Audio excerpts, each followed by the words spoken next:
করি শেষ পর্যন্ত হলো কি, ওরাকান্দির থেকে যখন মতুয়া হয়ে গেল, আপনারা বসে শোনেন, ভক্ত জ্ঞানী দল গ্রামে গিয়ে যখন আষাঢ় মালা ভরে, কোনো মুসলমান কি আর তাই গ্রহণ করে? সমস্ত মুসলমান তারা খেপে গেল। তিন করিকে একদিন মসজিদে ডাকিল, ডেকে বলে, তিন করি কও আল্লাহ নাম, আল্লাহ হগেবার আল্লাহ দেও তুমি টান। তিন করি বলে, যে আল্লাহ সেই গুরু চাঁদে জানি, বলো হরি বলো হরি বলে মাত্র মানি। ওই মসজিদের ভিতরে যখন হরি হরি কয়, মুসলমানরা ধরে তখন তিন করিকে বাড়ুয়, আরে কংসির নাঠি ধরে যখন মারি মারে।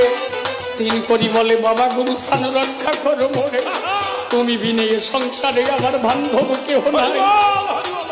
বিপদে পড়ে তিন করি হরি গুণ গায়।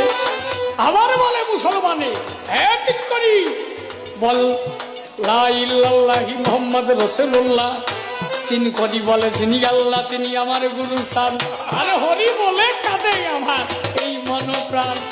পাগল হয়ে গেছে তিন করি, আর ভাবনা নাই। ওরা যৎক্ষণ্য ভাবে তারে আঘাত করে গায়ে, আঘাত করে সালার বস্তার মধ্যে ঢুকাই দিল। মুখ বাঁধিয়া তিন করিকে শিবসা নদীর কাছে নিল। শিবসা নদীর থেকে যখন জলে ফেলতে যায়, ডেকে বলে, ও তিন করি আর একবার বল লা ইল্লাল্লাহি মুহাম্মদ রাসূলুল্লাহ। তিন করি বলছে, জয় হরি বল হরি বল, সেই আল্লাহ সেই হরি। হরি বলে প্রেমানন্দে বলো হরি হরি। তিন করি হরি বলে ভাসে চোখের জলে।